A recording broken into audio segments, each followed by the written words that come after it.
I'm going to do a motherboard replacement here on a HPDV6000. Here's what happens when we press the power. Nothing on the screen.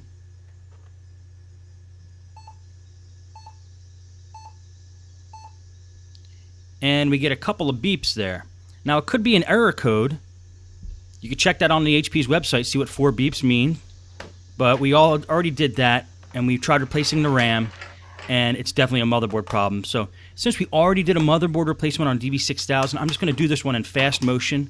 You might be able to get something out of it because I'm doing it from a different angle. If you were planning on taking apart a DV6000 and you missed something in the first video, this will work for you. So, I'm just going to speed it up right now. Okay, like I pulled that RAM out. I wanted to show you that we did try replacing the RAM. It still could have been a RAM problem, but with the new RAM in, it did the same thing, so.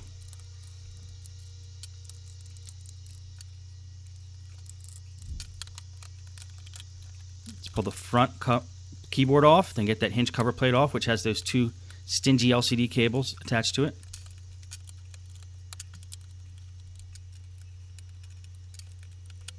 Pull off the hinges there, get the screen off.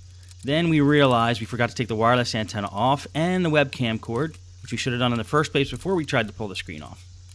Now there's a few more screws here on the top plate to get off before we can detach it from the bottom plate.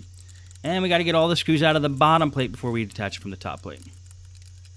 Now if you look at that little pile I'm amassing of screws, most of them are the same size. And this is the part of the DV6000 that is a little tricky. There's those 2 standoffs that are keeping the 2 plates together. Definitely watch the first video to see about that. Okay, there's the motherboard. Just look for all the screws with the white arrows next to them.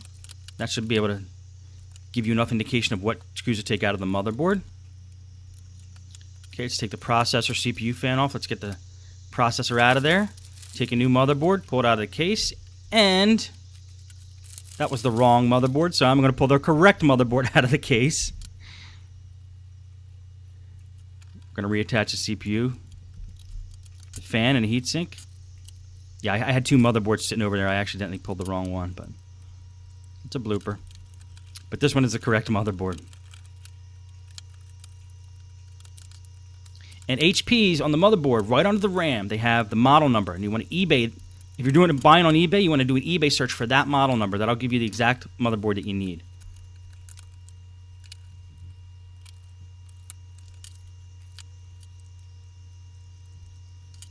Make sure you reattach all the LCD or all the cables, the ribbon cables.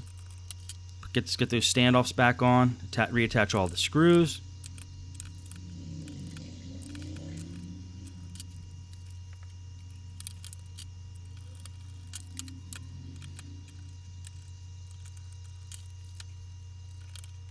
Attach the screen while you're holding it gently. Put all the screws back in.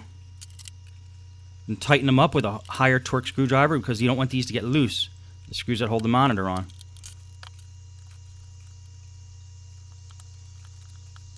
Man, I wish I could really do laptop repairs this fast in real life.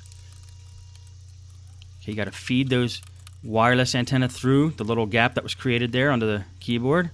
Same thing for the webcam cord here. Make sure everything's flush so the keyboard doesn't have any lumps when you put it back on.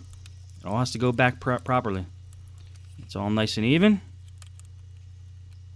Now we can put this, start to reattach these ribbon cables.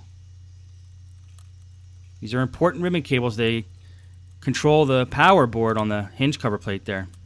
The power button and those LED lights. The quick launch, I think they're called. Make sure all the screws are in. Let's throw that keyboard in.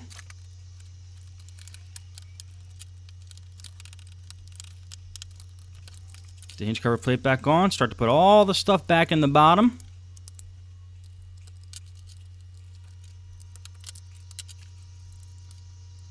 The wireless card. Reattach the wireless antenna. It's a wireless N. They have 3 antennas on a wireless N card. Okay, we're going to slow it back down to normal speed right at the end here just to see what the final result's going to be. Just going to throw this last cover on. Covers the RAM and the wireless card. 2 screws holding that in.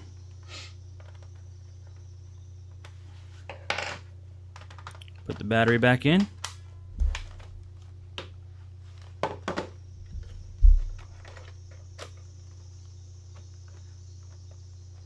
Hit the power button. Wait to see what happens. Hope we get the HP BIOS screen. And we do.